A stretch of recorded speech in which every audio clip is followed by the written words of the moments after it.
Hey, this is Penguin Actual with Hal. Just wanted to go through my newest base design that we're giving Hal for his next wipe.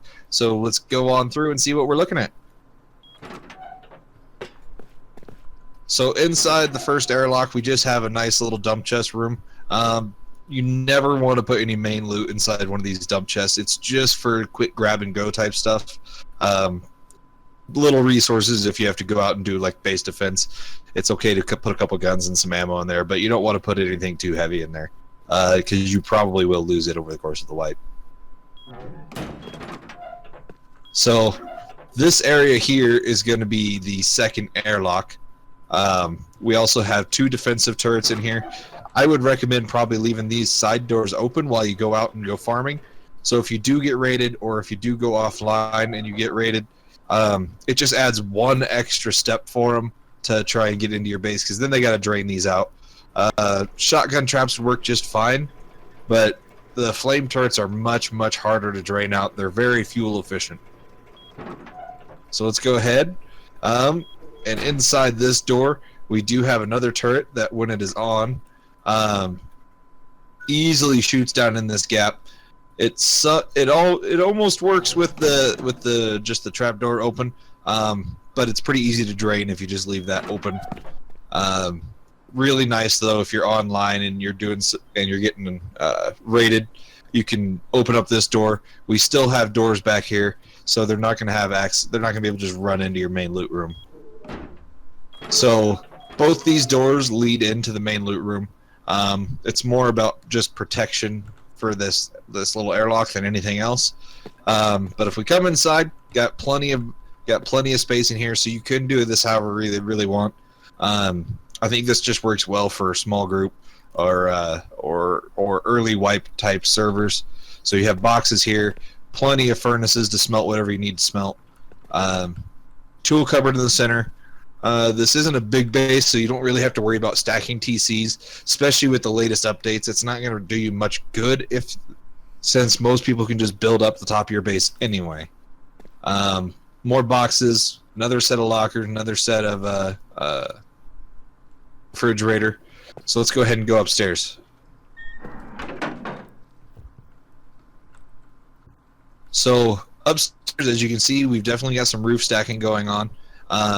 We've tried to make this as many rockets to go through the floor or through the ceiling as it is to go through the walls. So this base is pretty well evenly stacked all the way around. It's going to take about the same amount of rockets no matter where you come from. But we got plenty of storage up here. I have another repair bench, a research table, pretty much everything you need. For easy fill of the turret, we did add in this door here. You could potentially put a couple small boxes over here in the corner. Those are going to be fairly well hidden, but it's just a couple less doors to go through if they do that.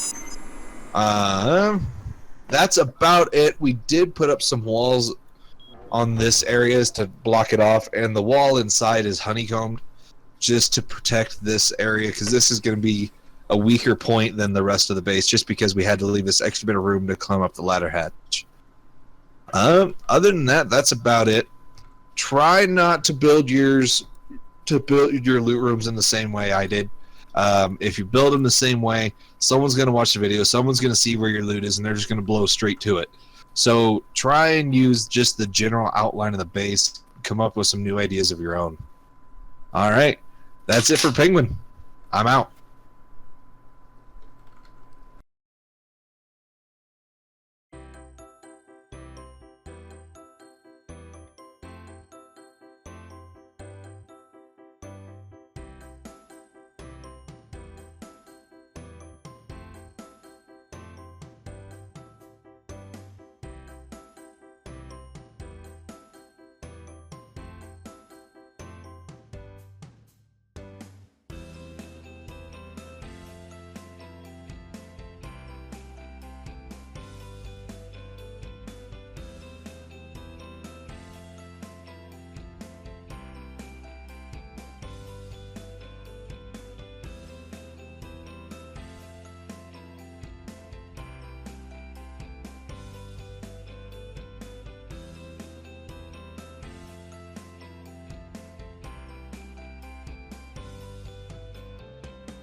All right, so at the external side of the base, as you can see here, we have plenty of opportunities to put up sentry guns, and there's plenty of ports all the way around the base to go ahead and put in more sentry guns.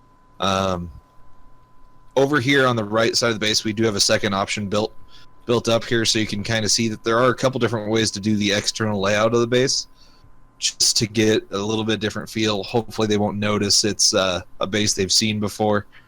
You can get a lot of sentry guns up on this thing, and since sentry guns are going to be the new meta to try and protect your base, that's a good thing in a base this small to be able to get that many turrets up.